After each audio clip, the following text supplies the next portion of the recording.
વ્રત કરવાથી આપણને એટલો ફાયદો થાય છે, તો બધા લોકોએ સતત ઉજવવો જોઈએ અથવા તો એ વ્રત કરવું જોઈએ. પણ આજે માનો કે 10 વર્ષથી કરતા હોય, 15 વર્ષથી એ વ્રત કરતા હોય અને છતાં 15 વર્ષ પછી આપણા સમાજની સ્થિતિ એવી ને એવી જ હોય, તો પછી આપણને એમ થાય કે ભાઈ આમ કેમ બદલાવ તો કંઈક આવવો જોઈએ ને. આપણે એનું કંઈક જાણવું જોઈએ. તો આપણે એ પણ જાણવું જોઈએ કે ભાઈ આ દશામાં છે કે શીતળામાં છે એ કેવી રીતે શરૂ થયો તહેવાર, કોને શરૂ કર્યા હશે, અથવા તો એની પાછળનું શું કારણ છે, અને એ તહેવાર શરૂ કરવામાં કોને એ તહેવારથી કોને ફાયદો થાય, કોને ગેરફાયદો છે. તો આ છે ને કાર્યક્રમ જે આખો આપણો છે એ ટોટલી આપણા સમાજમાં જ્યાં જ્યાં મેળાવડા થતા હોય, ઓબીસી ના છે, કોઈ સમાજના કે એસટી સમાજના, કે મીટિંગ થતી હોય કે સંમેલન થતા હોય, તો એક વાત એ લોકો હંમેશા કહેતા હોય કે આપણા સમાજમાંથી અંધશ્રદ્ધા દૂર કરવી છે, અંધવિશ્વાસ દૂર કરવા છે, પાખંડ દૂર કરવા છે, કુરિવાજો દૂર કરવા છે. આ લગભગ દરેક આપણા પછાત વર્ગોના સંમેલન થતા હોય, તેની જ્ઞાતિના મેળાવડા થતા હોય, તો આ વાત દરેક સતત થતી હોય છે. પણ કેવી રીતે અંધશ્રદ્ધા દૂર કરવી, કેવી રીતે અંધવિશ્વાસ દૂર કરવો, એ નહીં બોલે. બસ દૂર કરવા છે બધાને. સારી વાત છે એટલું તો બોલે છે કે દૂર કરવા છે. તો આપણે જ્યાં સુધી વર્ષોથી ચાલતી પરંપરાઓ છે એ જોશું નહીં, વિચારશું નહીં, તો ત્યાં સુધી તો ચાલ્યા કરવાનું છે. આઝાદી પહેલા તો આપણા બાપ દાદાને અભણ હતા, અને ભણવાનો અધિકાર નહોતો, એટલે એમના એ લોકો વર્ષોથી ચાલતું. પણ આઝાદી પછી તો અત્યારે આપણે ભણ્યા ગયા છીએ, તો ભણેલા ગણેલામાં આપણો કંઈક એનું તો પ્રભુત્વ, એની અસર તો દેખાવી જોઈએ ને. તો આજના અને મિત્રો જે મિત્રો ફેસબુકમાં જોડાણા છે લાઈવમાં, એ બધાને વિનંતી કે આ વિડીયો છે ને તમે શેર કરી દેજો. તમે શેર કરશો ને તો તમારા જેટલા મિત્રો હશે એમની પાસે આની જાણકારી જશે. તમે ઘર બેઠા જોશો, પણ તમારા મિત્રો પણ ઘર બેઠા જોઈ શકશે, સાંભળી શકશે. અથવા તમારો અત્યારે સમય ન હોય તો એને જ પાસે સમય હોય, કદાચ એને ડેટા ખાલી થઈ ગયો હોય તો એની પાસે જ ડેટા હોય, આજે નહીં તો કાલે, પરમ દિવસે એ જોઈ શકશે.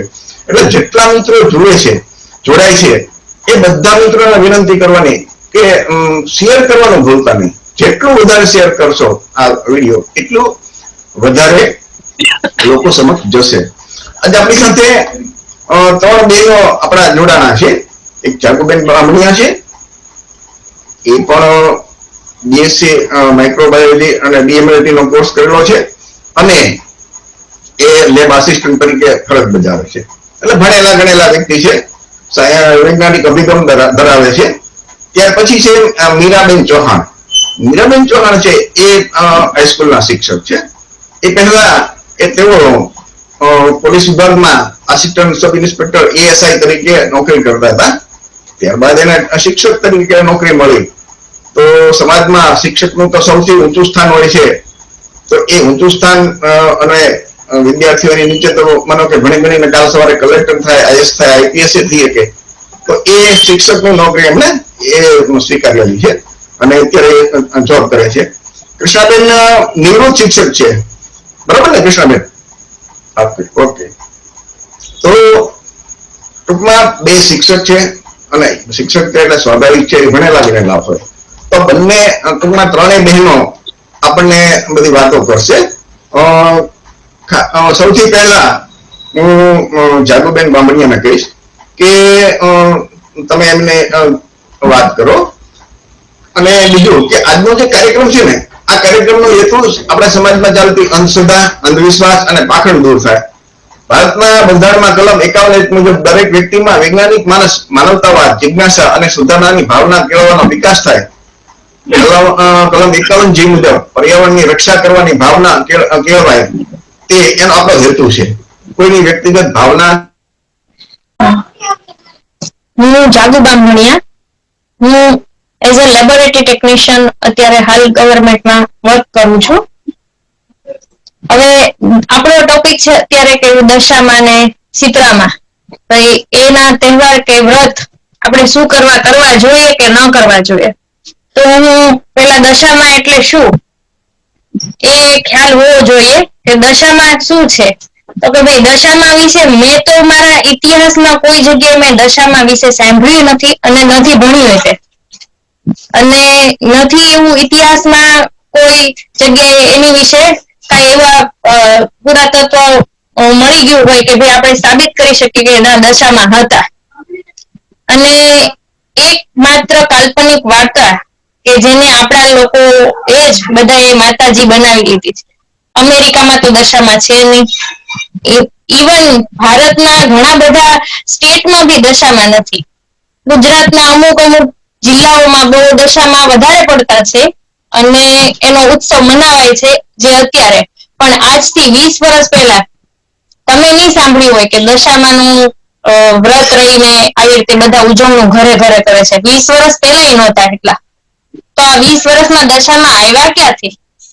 ઈ પ્રશ્ન તમે તમારી જાતને પૂછો કે દશામાં ક્યાંથી આવ્યા?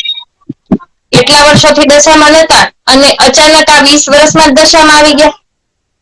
અને ઇતિહાસમાં કોઈ જાતનો એનો ઉલ્લેખ નથી. સાયન્ટિફિક રીતે બી કોઈ જાતનો ઉલ્લેખ નથી. પુરાતત્વ રીતે પણ કોઈ જાતનો દશામાનો ઉલ્લેખ નથી. એ માત્ર એક વાર્તા છે. તો તમે કોઈ પણ વાર્તાને સાચી માનીને એને ભગવાન કે માતાજી બનાવી દો તો એ કેટલા અંશે યોગ્ય છે. જેમ કે ઓલું કાચબા ને સસલાની વાર્તા છે, બધાને ખ્યાલ છે એ વાર્તા જ છે. તો કેમ એને વર્ષોથી વાર્તા તરીકે જ લ્યો છો? તો આ બી એક વાર્તા જ છે. જ્યારે બી તમે દશામાનું વ્રત કરે ને તો એક વાર્તાની બુક આવે એ દશામાં વ્રત કથા. બરોબર? તો એ કથા છે, વાર્તા છે, એ કોઈકે લખી છે અને લખીને મૂકી દીધી છે. પણ આપણા માણસો એનું અનુકરણ એક માતાજી તરીકે કરે છે કે એ માતાજી છે અને એનું વ્રત રહેવું પડે, એનેથી આ થાય તે થાય. પણ એનું તદ્દન ખોટી વસ્તુ છે. ઇતિહાસમાં કોઈ એવું કઈ સાબિતી નથી કે દશામાં છે. અને આજથી 20 વર્ષ પહેલાના માણસો અથવા 40 વર્ષ પહેલાના તમારા ઘરમાં પૂર્વજો હોય ને જે હાલ હોય એને તમે પૂછશો ને કે દશામાં પહેલા હતા, આવી રીતે ઘરે ઘરે આવતા, તો એ લોકો ના જ પાડશે કે ના ના દશામાં પહેલા એવું હતું જ નહીં કઈ. અને દશામાનું વ્રત મોટા ભાગે ઓબીસી એસટી એસસી ની સમાજની બહેનો કરે છે. તો કેમ ઓબીસી એસટી એસસી ની બહેનો જ મોટા ભાગે કરે છે? કેમ કોઈ ઉજળિયાત વર્ગની બહેનો કેમ નહીં કરતી? તમે કદાચ જોયું જ નહીં હોય કે કોઈ ઉજળિયાત વર્ગની બહેનો દશામાનું વ્રત કરે અથવા એને પનમાં આવ્યા હોય ને રોડ ઉપર વાળ ખુલ્લા રાખીને ધૂણતા હોય.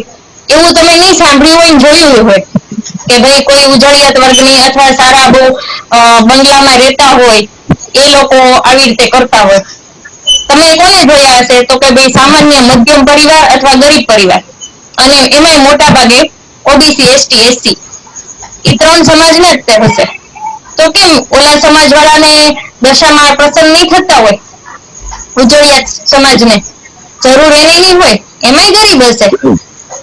પણ આપણા સમાજમાં માતાજી બનાવી દીધેલા છે કે આ માતાજી છે એ આપણું સારું કરે. અને અત્યારે તો માતાજી એવું છે કે માતાજીને લાવવા માટે ડીજે રાખવું પડે.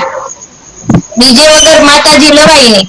અને ડીજે વાગતું હોય એટલી ઘડી જ્યાં સુધી આપણા બહેનો છે એને શરીરમાં પનમાં આવે અથવા તમે કહો કે એનો વાહ આવ્યો. ગુજરાતી ભાષામાં ઘણા બધા શબ્દ વપરાય. ડીજે નું જેવું સંગીત ધીમું થાય એટલે પાછા માતાજી ઓટોમેટિક વયા જાય. તો ઈ કઈ રીતના માતાજી કે જે ડીજે માં આવે? માતાજી હોય તો માતાજીના જમાનામાં ડીજે હતું નહીં. તો એને તો એવી ખબર ન પડતી હોય કે ડીજે આવે તો જ તે માતાજી આવે અને ડીજે બંધ થાય તો માતાજી વયા જાય. અને આ લાઈવ જોવા મળે છે રોડે રોડે બધે. અને હવે ડીજે ની પ્રથા થઈ ગઈ છે કે મોટા લાઉડ સ્પીકર ડીજે રાખવાનું અને માતાજીને લાવતી વખતે અને જતી વખતે પછી જેવી સગવડતા એવી રીતે માણસો જમણવાર કરે. પછી હવે તો પંડાલ ઉભા થવા માંડ્યા છે. એટલું બાકી હતું એ તો નહીં, પણ આ છેલ્લા 5 વર્ષમાં વધતું ગયું અને આ વર્ષે તો દશામાના પંડાલ ઉભા કરવા માંડ્યા છે. એ પંડાલ ઉભા કરવા માટે બી ફાળો ઉઘરાવવામાં આવે છે કે આજુબાજુના વિસ્તારમાં ફાળો ઉઘરાવે કે ભાઈ આપણે દશામાનો આવી રીતે પંડાલ કરીએ, જેમ ગણપતિના કરે ને એવી રીતે. તો ઠેર ઠેર હવે પંડાળ ઉભા થવા માંડ્યા છે અને એની માટે પૈસા ઉઘરાવવામાં આવે છે. પછી એની મૂર્તિ છે તો મૂર્તિ પેલા એમ કેતા ગારાની લાવીને નાની એવી લેતા. હવે ધીમે ધીમે દિવસો વધતા ગયા, વર્ષો વીતતા ગયા એમ હવે મૂર્તિની સાઈઝ પણ વધતી ગઈ. અને મૂર્તિની સાઈઝ એટલી બધી વધી ગઈ કે ઘણી વખત નદી તળાવ કે નાળા હોય અથવા દરિયો હોય એમાં એટલો બધો કચરો ભેગો થાય છે કે તળાવને એવું તો નાળા તો આખા એનીથી મૂર્તિથી જ ભરાઈ ગયા અને પાણીને બી પ્રદૂષિત કરે છે. એટલે આ એટલી વસ્તુ મેં કીધી, એમાં કોઈ જગ્યાએ દશામાનું વ્રત કરવામાં એવું તથ્ય નથી કે જેમથી તમને સારા ગુણ અથવા સારું કઈ શીખવા મળ્યું. બસ તમે ડીજેમાં નાચો છો, તમે વ્રત કર્યો છો, બસ તમે આવી રીતે મૂર્તિ પધરાવો છો, સવાર સાંજ આરતી કરો છો, કોઈકને સગડતા હોય તો એ રોજ જમાડે છે અને 10 દિવસ તમે સવાર સાંજ આરતી કરો, આ કરો એટલે છોકરાઓનો અભ્યાસ બગડે.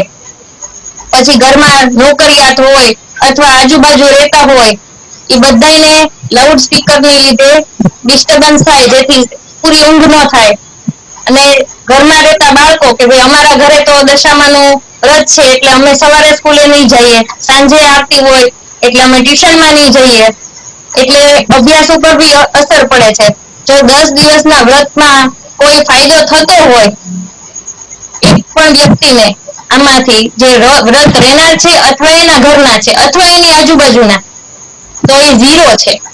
કોઈ પણ જાતનો ફાયદો થતો નથી, પણ નુકસાન ઘણો થાય છે, પૈસાનો, સમયનો અને તમારા દ્રષ્ટિએ તમે એવું વિચારતા થઈ જાઓ કે ના, સામાજિક આર્થિક દ્રષ્ટિએ એવું વિચારતા થઈ જાઓ કે ભાઈ સમાજમાં મારે રહેવું હોય તો મારે ઓલાએ આટલો પંડાળ કર્યો તો કે અલાએ આવી રીતે આરતી કરી હતી તો મારે કરવું પડશે. એટલે તમે એનીથી ચડિયાતું કરવા માટે તમારી પાસે પૈસા નહીં હોય ને તોય તમે ગમે એમ કરીને વધારે પૈસા કરીને કરશો. ડીજેના પૈસા તમે ખર્ચશો શું? દેખાદેખી માટે. એટલે ધર્મ અને માતાજીના નામે દેખાદેખી વધી ગઈ છે અને જેમાં બધી રીતે આર્થિક, સામાજિક અને આપણો સમયનો વ્યય થાય છે. દશામાં કોઈ દિવસ બંગલાવાળાના ઘરે નથી આવતા, ગરીબના ઘરે કેમ આવે છે? તો એવા મેં ઘણા લોકોને પૂછેલું છે, મહિલાઓને, કે તમારા જ ઘરે કેમ દશામાં આવે? તો કે અમારું સારું કરવા આવે બેન, એમ. આ મારો અનુભવ છે. તો અમારું કહેવાનું એમ છે કે 10 વર્ષથી જો તમે આ જ વ્રત કરતા હોય તો તમે 10 વર્ષથી જે પરિસ્થિતિમાં જીવો છો ને એમ જ જીવો છો, એમાં કઈ સુધારો નથી થયો. ઉલટાનું કદાચ ખરાબ થયું હશે પણ સુધારો તો બિલકુલ નથી થયો. તો માણસોને ખબર નથી હોતી કે દશામાનું વ્રત શું કરવા એ કરે છે. બસ મામાની છોકરીએ કર્યું, કાકીએ કર્યું કે ફલાણા ઢીકણાએ કર્યું, મારે કરવું છે. કોઈ મિનિંગ નથી અને કોઈ એવું જાણતું નથી કે શું કરવાનું છે, એના ફાયદા શું છે. ફાયદો એક પણ નથી, પણ ટ્રેન્ડ ચાલ્યો છે અને આપણા સમાજના લોકો એ ટ્રેન્ડમાં આગળ ને આગળ એટલા બધા ઓતપ્રોત થવા માંડ્યા છે કે એ લોકો પોતાનો સમય બરબાદ કરે છે. સમયથી વધારે કોઈ બલવાન છે નહીં. આપણા એટલા જ તે સમય જો આપણા કુટુંબ માટે, પરિવાર માટે અથવા સમાજને આપશું ને તો કઈક આપણો વિકાસ થશે. અને ઘરની મહિલા ચાહે ને તો એ ઘરના બાળકોથી લઈને આખા કુટુંબને સર્વાંગી વિકાસ એ પોતે કરી શકે છે. કેમ કે મહિલાઓના વિચારથી જ તે ઘરમાં ક્રાંતિ આવે છે. અને પહેલો વિચાર આપણાથી શરૂ કરવો પડે કે મારે મારાથી જ શરૂ કરવું પડે કે આ વસ્તુ ખોટી છે. બધા પપ્પાએ એવી રીતે કીધું કે ભાઈ ચલો કે આપણે સમાજમાં લાવવું છે, કુરિવાજો બંધ કરવા છે, તો એ કુરિવાજો બંધ કરવા માટે શરૂઆત આપણીથી કરવી પડશે. પહેલા આપણા ઘરથી કરવી પડશે. ખાલી બોલવાથી નહીં થઈ જાય. અને એ માટે આપણે ત્યાગ કરવો પડશે કે આ બધી વસ્તુ ખોટી છે, સ્વીકારો અને એને ત્યાગ કરો કે ના, આ ખોટું છે, આ સાચું છે. તમારી બુદ્ધિ પ્રમાણે વિચારો કે આ વસ્તુ કરવા લાયક છે અથવા નહીં. અને માતાજીના નામે તમને એમ કહેતા હોય તો કોઈ એમ કે મને પણમાં આવે છે, સાયન્ટિફિક રીતે અમે લોકો આ જે ભણીએ છીએ એમાં એમ કહેવામાં આવે છે કે બધા એમ કે એટલે બધાને પણમાં નથી આવતા, ઓલાને જાયવા, ફલાણાને જાયવા. તો જેને આવી રીતે પણમાં આવે અથવા કાંઈ ધૂળ આવતી હોય તો એ બધું ઈ જ છે કે જે લોકો માનસિક રીતે થોડાક નબળા હોય, કાંઈક નબળા હોય, એ તમને કે મને ન ખબર હોય, એની પોતાની જાતને ઘણી વખત નથી ખબર હોતી. એ લોકોને આવું કંઈક વાતાવરણ ઊભું થાય ને એટલે એનો બિહેવિયર છે ને ચેન્જીસ થાય. એ બિહેવિયર ચેન્જીસ ને આપણે ધૂળ અથવા માતાજી કહીએ. અને પછી એને બધા કેવા માંડે કે ના ભાઈ અને માતાજી એવા ધૂળ આવી, એટલે એને થોડોક પ્રોત્સાહન મળે અને એ એમાં આગળ ઉતરે. એટલે કોઈ માતાજી કે ધૂળ આવે ને તો એમ સમજવું કે એની માનસિકતા એટલી નબળી છે, એ કઈ સારી વસ્તુ નથી. જ્યારે કોઈ સુશિક્ષિત અને દૃઢ નિશ્ચય વાળા અથવા જેનું માઇન્ડ પાવરફુલ એટલે દૃઢ છે, કોઈ એને બીવડાવી શકતું નથી ભગવાનના કે ભૂતના નામથી, તો એ માણસને કોઈ દિવસ ધૂણી નહીં આવે કે પણમાં એવું કઈ આવશે નહીં, કે એને ભૂત નહીં બતાય. અંધારામાં ઉભા રાખશો ને તો એને ભૂત નહીં બતાય, એને કોઈનો ડર નહીં લાગે, કારણ કે એને કોઈ દિવસ એવું વિચાર્યું જ નથી. એટલે સામાજિક રીતે, આર્થિક રીતે અને પૈસાની દ્રષ્ટિએ દશામાનો વ્રત કરવું એ આપણા ઘર માટે હિતાવહ નથી. અને એમાં એટલી બધા એવા કોઈ જાતના ફાયદા નથી કે તમને ઘરમાં કઈ એવું સુખ સંપત્તિ આપે. ને દશામાની વાર્તા તો એક કાલ્પનિક વાર્તા જ છે. ઈ વાર્તાનો કોઈ મિનિંગ નથી, જે માર્કેટમાં બહુ આવે છે. અને ડીજે માં ગીત વાગે છે તો ગીત વાળાને એના પૈસા મળતા હોય કે એ આવા લોન્ચ કરે ગીત, તો માણસો સાંભળે, સારું સંગીત હોય એટલે સાંભળે, પણ એનો મતલબ એમ નથી કે કોઈના ગીત કરવાથી એ વસ્તુ સાચી થઈ જાય કે દશામાં છે. સર મારો અવાજ સંભળાય છે? હા હા સંભળાય છે. અવાજ આવે છે ને? હા. હા હા. તો મિત્રો જાગૃતિને સરસ મજાની વાત કરી ને કે દશામાંથી કેટલું કેટલું પર્યાવરણને નુકસાન થાય, આપણી તબિયતને, આપણો સમય બગડે. વિચાર કરજો, ડીજે વગાડે તો આજુબાજુના જે ભણતા હોય, આપણે એક તો પછાત વિસ્તાર હોય, અમુક અમુક છોકરા ભણતા હોય, એ ભણતા હોય ને એને ત્યાં ડીજે છે ને એ પરેશાન કરે, એટલે કે એ ભણી ન શકે. તો ભક્તિ કરવી હોય તો ડીજે ન થાય, શાંતિથી ઘરમાં આજુબાજુ આમ ખબર પડવાની શું જરૂર છે? માતાજી કે ભગવાન કઈ તો એમ કે ઓછું સંભળાય એવું તો કઈ હોતું નથી. અને આખી જે એની કથા છે ને તમે જોયો ને તો એનો શરૂઆત જ છે કે ભાઈ એ 5 વર્ષ સુધી એ વ્રત કરવું, અને ગારાની એટલે કે માટીની સાંગરણી બનાવો ને તો કૃષ્ણાબેન અવાજ આવે છે ને તમને? હેલો. કૃષ્ણાબેન અવાજ આવે છે? હા. અચ્છા, હવે જે દશામાનું જે વ્રત છે ને એમાં 5 વર્ષ સુધી પૂજા કરવાની, તો માટીની સાંગડી બનાવવી હોય ને તો નદીમાં અથવા તો સમુદ્રમાં પધરાવવાની, અને 5 વર્ષ પછી પૂરા થાય એટલે પછી ચાંદીની, સોનાની કે પંચધાતુની સાંગડી બનાવવાની, અને એ છે એ બ્રાહ્મણને દાન આપવાની. વિચાર કરજો, જે ગાળાની સાંગડી છે એનું જો દાન બ્રાહ્મણને કરવાનું હોય તો બ્રાહ્મણના ઘરે ઢગલો થાય ગારાનો. એટલે આ લોકો વ્યવસ્થા એવી કરી કે એ સાંગડીને છે એ દરિયામાં નાખે કે નદીએ પધરાવવાની, અને ધાતુની કે સોનાની કે ચાંદીની હોય અને તો એ બ્રાહ્મણને દાન આપી દેવાની અને વસ્ત્ર દાન કરવાનું.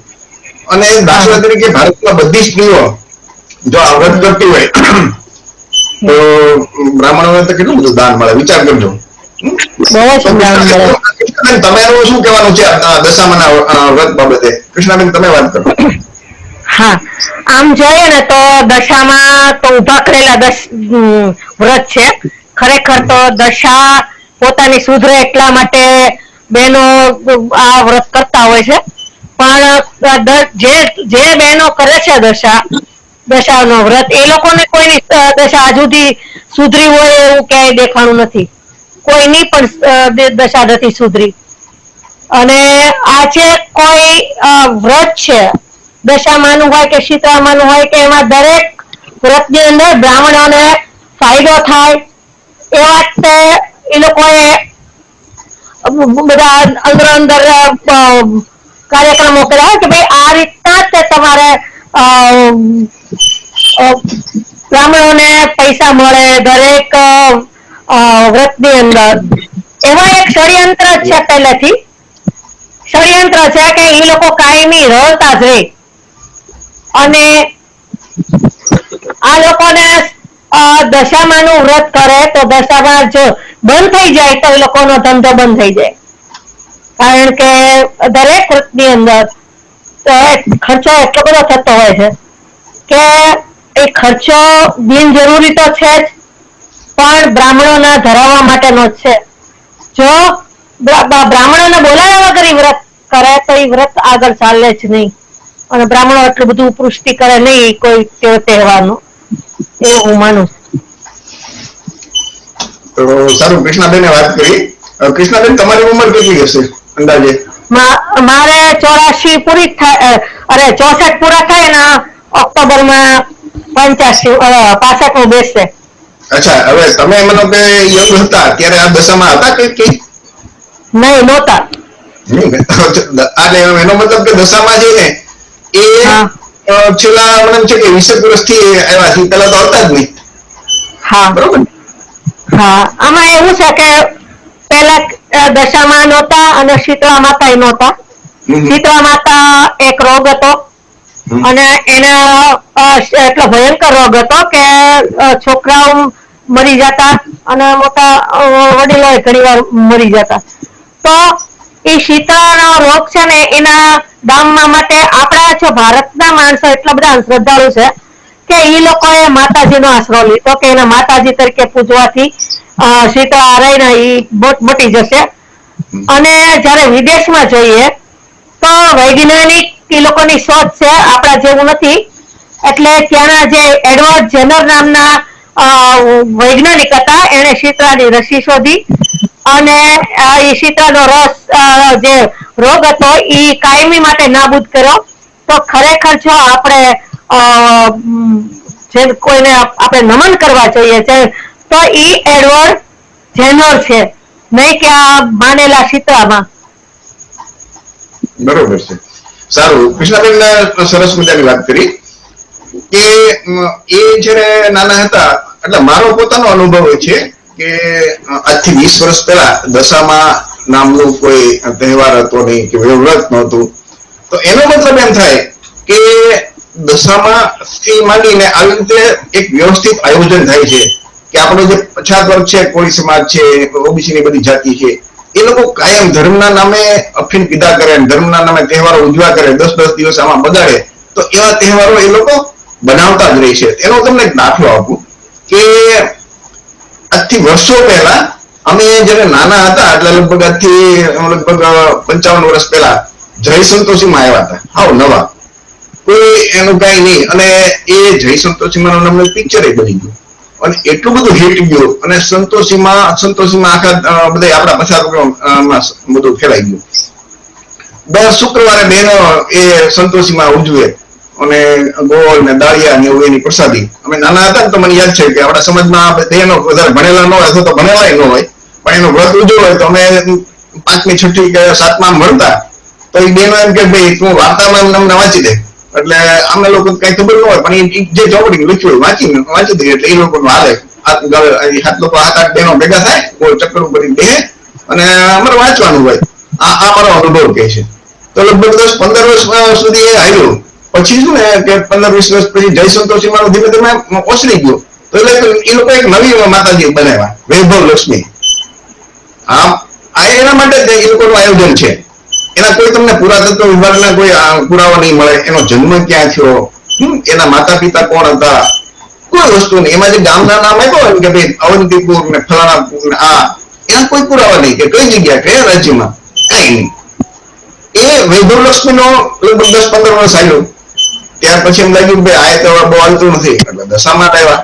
તો આ દશામાં આવ્યા તો એનો મતલબ છે કે દશામાં ધીમે ધીમે આવી તો શું થશે, તો વળી પાછા લોકો નવા માતાજી લાવશે. આપણા માટે ધર્મના નામે કઈક ને કઈક રચા બચા રહે, એના માટેનું કઈક ને એ લોકો વ્યવસ્થિત આયોજન કરતા રહે છે.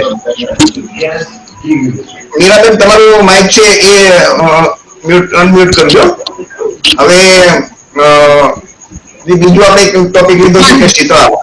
બરોબર છે, શીતળામાં છે એ શું છે અને એના વિશે આપણને મીરાબેન સમજાવશે, વાત કરશે શીતળામાં. વિષયને થોડી ઘણી માહિતી આપી દીધી શીતળા ચેતન વિશે અથવા તો શીતળામાં વિશે, જે ખરેખર અસ્તિત્વ જ નથી ધરાવતા. મારું એવું માનવું છે, કારણ કે ખરેખર શીતળા એક રોગ છે કે જે એડવર્ડ જેનરે 1795માં એ શીતળાની રસી ની શોધ કરી અને સૌ પ્રથમ એક 8 વર્ષના બાળક ઉપર એને પ્રયોગ કર્યો અને એ પ્રયોગ સફળ ગયો કે જેથી એ બાળકને શીતળાનો રોગ ન થયો. અને પછી 1980 માં WHO એટલે કે વર્લ્ડ હેલ્થ ઓર્ગેનાઇઝેશને એવું જાહેરાત કરી કે ભાઈ હવે શીતળાનો રોગ જે છે એ સંપૂર્ણ નાબૂદ થઈ ગયો છે. પણ ખરેખર એ શીતળાનો રોગ છે શું એની તપાસ એ વૈજ્ઞાનિક રીતે જે સંશોધન કરી અને એની રસી જે ગોતી એ એડવર્ડ જેનરે કરી. જ્યારે આપણે લોકો માતાજી તરફ વળી ગયા કે ભાઈ માતાજીની 7 વખત એની આગળ માથું નમાવશું એટલે બાળકને શીતળાનો રોગ જે છે એ મટી જશે. અને હવે તો આપણે શીતળા સાતમનો બહુ મોટો એવો પર્વ ઉજવીએ છીએ કે આગલા દિવસે બધી જ રસોઈ કરી નાખવાની અને સાતમના દિવસે ઠંડુ ખાવાનું. ઠંડુ ખાવાથી ખરેખર વાસી ખોરાક લેવાથી આપણા શરીરને જેટલું નુકસાન થાય છે અને એનાથી આપણે જે બીમાર પડીએ છીએ એનું ફળ આપણને એના પછી ભોગવવું પડે છે કે આપણે બીમાર થઈએ છીએ, સાથે પરિવાર આપણી પાછળ હેરાન થાય છે, આપણો પૈસાનો ખર્ચ થાય છે, એમાં સમય બગડે છે. એટલે જેમ જીવનભાઈ કીધું કે ભાઈ વૈજ્ઞાનિક દ્રષ્ટિકોણ આપણે લોકો ધરાવતા નથી. બરાબર, 18મી સદીમાં તો યુરોપમાં વિદેશમાં કરોડોની સંખ્યામાં લોકો શીતળાની રસીના કારણે મૃત્યુ પામ્યા. એટલે એ લોકો એવું નક્કી કર્યું કે ભાઈ આની પાછળ કંઈક તો એવું રીઝન હશે. કોઈ પણ વસ્તુ છે એ ક્યારેય એની પાછળની કોઈક એવી તો એક દવા હોય જ કે જેને આપણે નાબૂદ કરી શકીએ. અને એ શોધનાર સૌપ્રથમ હતો એડવર્ડ જેનર. આપણે એ કોઈ પણ વસ્તુની તસ્દી લીધી નથી, આપણે માત્ર માતાજીને લાવીને મૂકી દીધા છે. શું ખરેખર માતાજીએ પગે લાગવાથી બાળકને શીતળાનો રોગ મટી જાય છે ખરી? તમે શીતળાની રસી નથી લીધી અને માત્ર તમે ભગવાનની માતાજીની પૂજા કરશો તો એનાથી કાંઈ રોગ મટવાનો નથી. જાગુબેને જેમ કીધું કે ભાઈ મહિલાઓ જ્યાં સુધી પ્રતિનિધિત્વ નહીં લે ત્યાં સુધી તમારું પરિવાર આગળ નહીં આવે. તમારા પરિવારમાંથી તમારા ઘરની મહિલા સ્ત્રી જો એવું વિચારશે કે ભાઈ હવે મારે આ કોઈ પણ વસ્તુમાં પડવું નથી અને જો તમારે તમારા પરિવારને આગળ લાવવું હોય તો એ મહિલાએ જેવો વૈજ્ઞાનિક દ્રષ્ટિકોણ કેળવવો પડશે. તમારા બાળકને તમે ઠંડી રસોઈ ઠંડુ બનાવેલું ખોરાક ખવડાવશો તો એ બીમાર જ પડવાનો છે. શીતળાથી તો પછી બીમાર પડશે, પહેલા એ ખોરાક ખાવાથી બીમાર પડશે. એટલે મારું એવું માનવું છે કે ભાઈ આપણે બધાએ વૈજ્ઞાનિક દ્રષ્ટિકોણ કેળવવો જોઈએ. જે કોઈ પણ રોગ છે એની પાછળનું કંઈક લોજિક હોય છે, કંઈક એવું તાત્વિક કારણ હોય છે.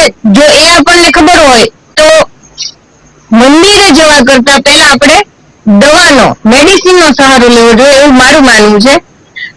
અને ખરેખર શીતળા સાતમ છે એ આપણો સમયનો તો બગાડ કરે છે, પણ શીતળા સાતમના દિવસે મેળો ભરાય છે. લોકો હજારોની સંખ્યામાં એ મેળામાં ભેગા થાય છે.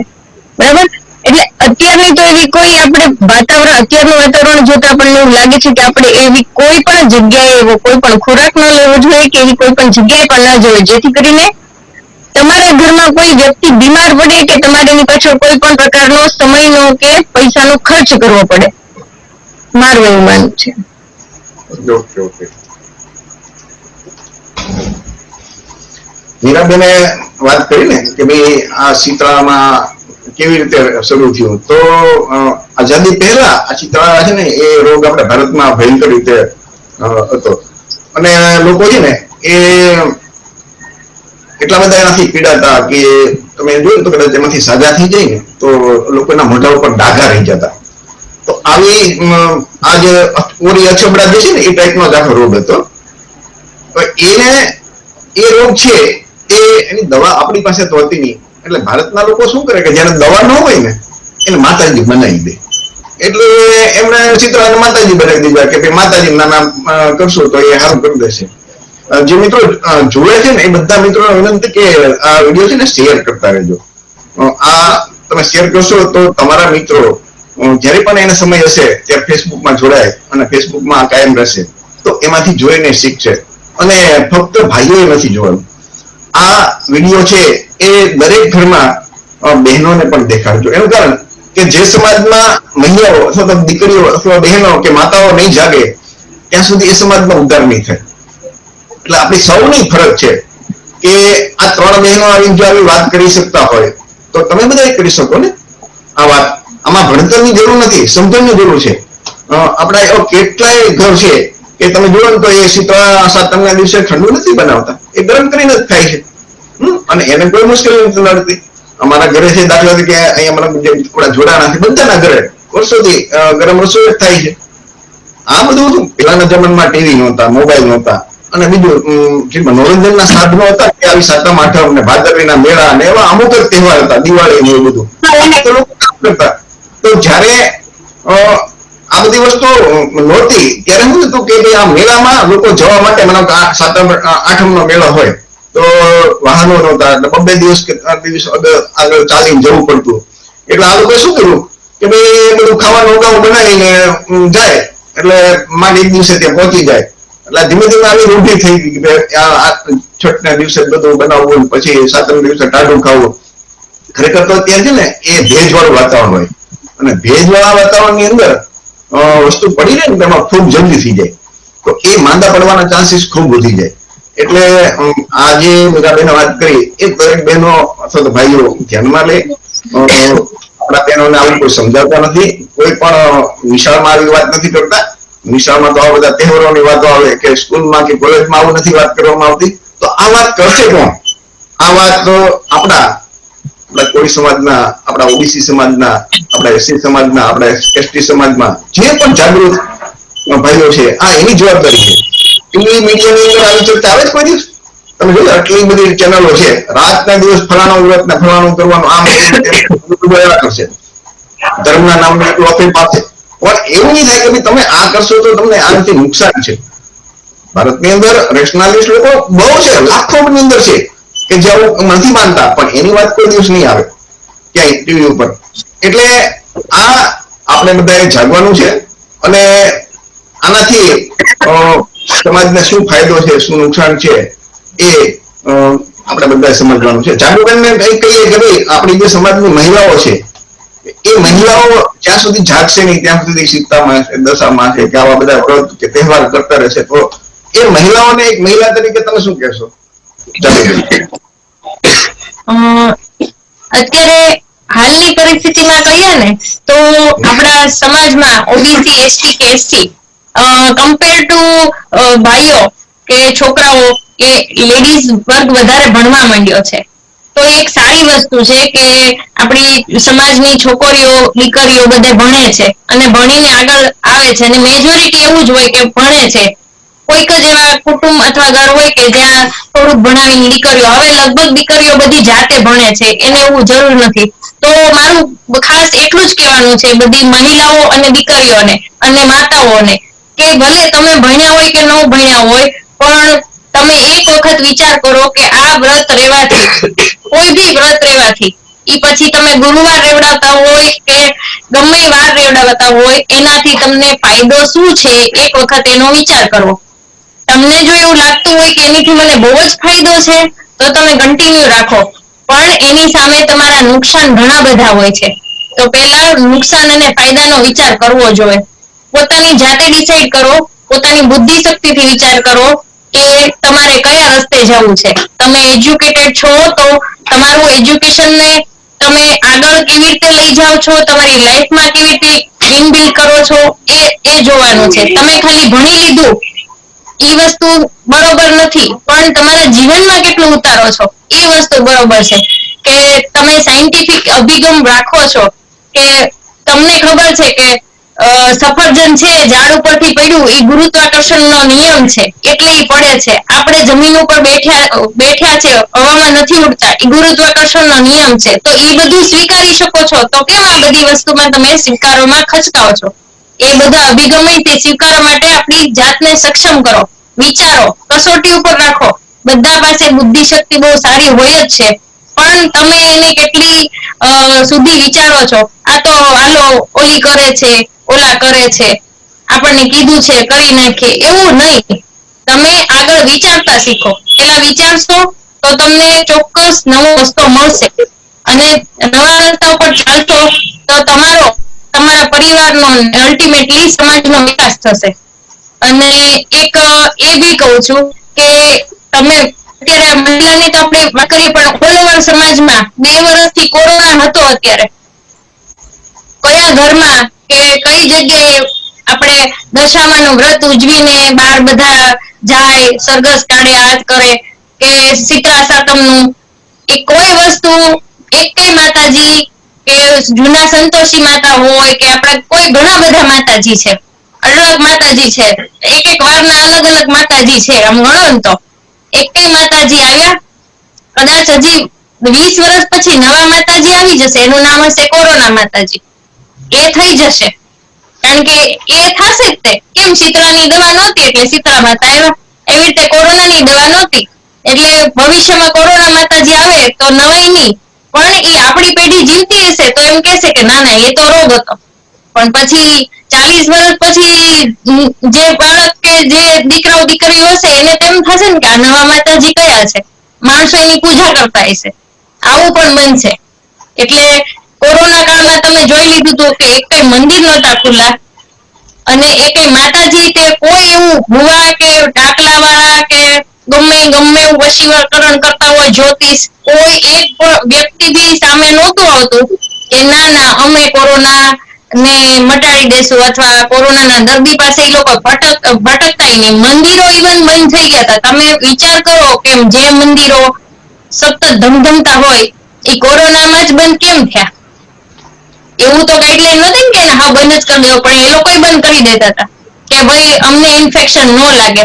તો જે મંદિરનો પૂજારી છે સતત આટલા વર્ષોથી મંદિરની સેવા કરતો હોય, એના દીવા ધૂપ કરતો હોય, તમે આપણે જાનારા તો કોઈક દી જતા હોય એટલે આપણું તો કદાચ ભગવાન ન સાંભળે પણ એનું તો સાંભળે ને. એનો પરિવાર એ બાકી નથી રહ્યો. એ લોકો બી કોરોનામાં ચપેટમાં આવી ગયા ને એના ઘરમાં પણ મૃત્યુ થયું છે. એટલે કોઈ માતાજી કે કોઈ ભગવાન, કોઈ દિવ્ય શક્તિ નથી. જે છે એ માણસના કર્મથી ચાલે છે બધું. એટલે કોઈ બચાવવા આવતું નથી. અને આ કોરોના કાળમાં એટલું તમને સાબિત થઈ ગયું છે કે કુદરતના નિયમ મુજબ અથવા કુદરતી વસ્તુ છે એને આપણે ભગવાન તરીકે, કે નદી છે તમે એને ભગવાન તરીકે પૂજવાની નથી. આપણા લોકો એને ગંદી કરી નાખે છે પૂજીને. દરિયો છે તો એમાં આખા મંદિરનો કચરો હોય આખા વર્ષનો ભેગો કરીને નાખી દેશે, પ્રદૂષિત કરશે. એટલે આપણા લોકો હજી વૈજ્ઞાનિક અભિગમ કેળવ્યો જ નથી. તમે ભણો છો તો તમારા જીવનમાં ઉતારો અને આ અભિગમ રાખશો તો તમારું અને તમારી આવનારી પેઢી અને આપણો સમાજ જે આમાં રહે છે ને એની બદલે કંઈક ઊંચો આવશે. અને ઊંચો આવશે ને તો ઓટોમેટિક આપણું સ્તર એટલું સમાજમાં તો વધી જશે. પણ કહેવાય ને આપણી સૌથી જાજી વસ્તી છે ઓબીસી, એસટી, એસસી, ઇન્ડિયામાં એનું વર્ચસ્વ તો આવી શકે જ્યારે આપણો સમાજ આ ભુવા, બામા, માતાજી એ દોરા ધાગામાંથી નીકળીને કંઈક બીજું વિચારશે, એજ્યુકેશન તરફ વિચારશે. ત્યારે આપણો સમાજ આગળ નીકળી શકશે. અને એ માટે બધા સમાજના ભાઈઓ બહેનો બધાએ કરવું પડશે. અને આવા કોરોના જેવા દાખલાનો વિચાર કરો. તમે એમ થતું હોય કે કોઈ સાબિતી નથી, તો આ સાબિતી હતી કે માતાજી નથી. 2 વર્ષ પહેલાના દાખલા, જેના ઘરમાં મૃત્યુ થયું તો હું એના ઘરના ભગવાનના મંદિરને નહોતા પૂજતા હતા તો કેમ એના ઘરમાંથી મૃત્યુ થયું? આવું જ ન જોવે. એના ભગવાનને એને રોકી જ લેવા જોઈએ. એ શક્ય જ નથી. જે જન્મે છે એનું મૃત્યુ નિશ્ચિત છે. એટલે કોઈ ભગવાન કે કોઈ માતાજી કાંઈ કરી શકવાનું નથી.